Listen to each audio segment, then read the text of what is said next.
जो नहीं हो सकता उसे नहीं ही करना चाहिए। आज तक कोई त्याग पाया पैसे का मोह कि तुम त्याग दोगे? नहीं हो सकता ये। करोड़ों में कोई एक साधक हो, संत हो, कृपा हो जाए तो त्याग सकता है। वैसे मैं त्यागने की बात नहीं कर रहा हूं, मैं पैसे कमाते हुए भी ईश्वर से मिला सकता हूं। त्यागना क्यों है? यदि पैसे को त्यागना ही होता तो ईश्वर ने फिर माया बनाई ही क्यों? बनाई तो ईश्वर की ही है ना। और माया हम इसे क्यों त्याग दें? इस 500 रुपए से हम 5 लोगों को भरपेट भोजन करा सकते हैं। तो हम पैसे कमाएं इसलिए कि हम ज्यादा से ज्यादा लोगों को भरपेट भोजन कराएंगे। कमाओ। तो आपका कमाना भक्ति हो गया। अब मैं त्याग दूं, अब मैंने पैसे त्याग दिए माना कि अब आप आए, भैया महाराज जी हमें बड़ी भूख लगी है, जरा आप हमें 2 रोटी दे दो, भोजन करा दो। तो हमारे पास तो है ही नहीं, फिर कैसे आपको खवाएंगे? फिर हम कैसे आपकी मदद करेंगे? इसलिए त्यागना नहीं है, इन्हें कमाओ, कमाकर सही जगह लगाओ जहां इसकी बहुत आवश्यकता है। ये दास अनिरुद्ध है ना, मैं पैसे कमाता हूं, इसलिए कमाता हूं कि गौरी गोपाल आश्रम में 290 वृद्ध माताएं रहती हैं। उन माताओं को दवाई देना, आपकी तो एक माँ होगी ना, आप तो 5-6 लोगों के लिए कमाते होंगे। परिवार में आपका छोटा परिवार है, पत्नी होगी, बच्चे होंगे, माता होंगी, पिता होंगे। 5 लोगों का, 10 लोगों का ही परिवार होगा आपका, आप उनके लिए कमाते हैं। लेकिन ये दास अनिरुद्ध ना, 290 तो हमारी वृद्ध माताएं यहीं रहती हैं, दर्शन करिएगा। 150 बच्चे पढ़ते हैं गौरी गोपाल गुरुकुल में, हमें कमाना पड़ता है ताकि वो बच्चे पढ़ सके। उनकी कॉपी किताब, रहना खाना सब फ्री है। माताओं की दवाई, रहना खाना पीना, माताओं का सब फ्री है। तो कमाएंगे नहीं साहब तो माताएं हमारी रोटी कैसे खाएंगी?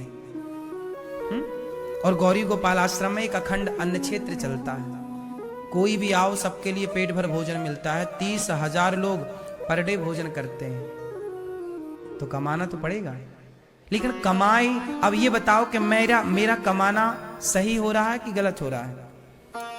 बतावा, सही है? तो पैसे कमाओ, पर शराब में ना लगे, गुटखा में ना लगे, पराई औरत में ना लगे, चरित्रहीनता में ना लगे। यदि ये पैसा सही जगह लगता है ना, तो पैसा कमाना भी एक भक्ति है साहब। चलो, हमारा सवाल क्या था? चश्मा वाले भैया बताएंगे हमारा प्रश्न क्या था। है? हाँ, खुशी कैसे मिले? इन्होंने कहा संतोष से खुशी मिलती है। आप बताओ पीली मैया, खुशी कैसे मिलेगी?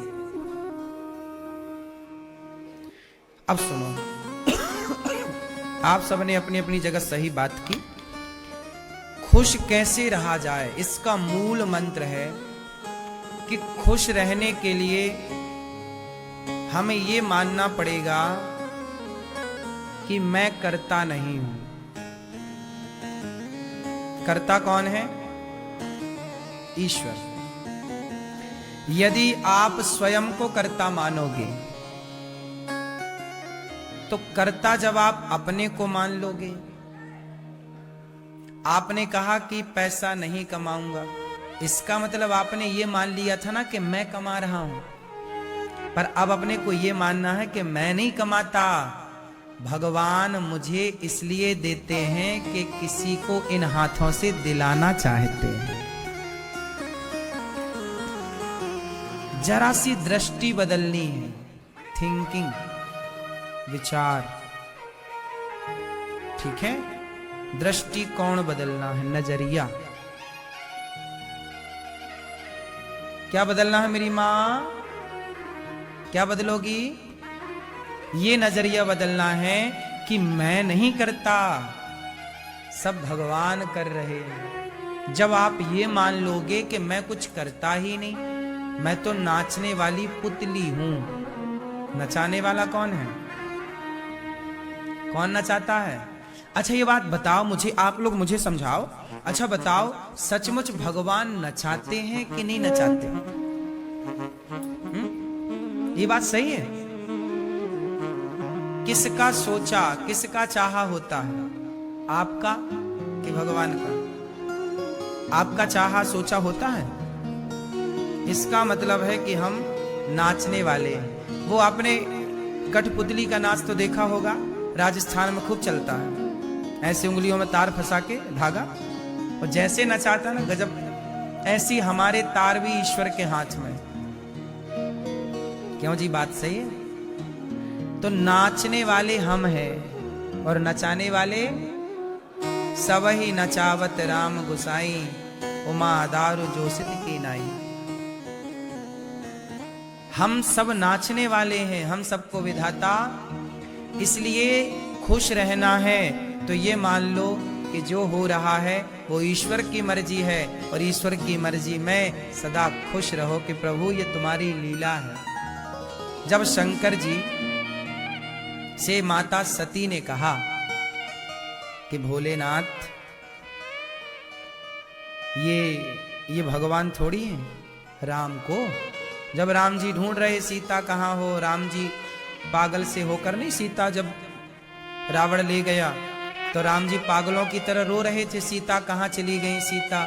पशु पक्षियों से पूछने लग गए, पेड़ पौधों से पूछने लग गए। इस दृश्य को सती माता ने देखा। सती मीन्स भगवान शिव की पत्नी। शिव की पत्नी उस समय पार्वती नहीं थी, पार्वती के पहले पार्वती सती ही थी। ये माता पार्वती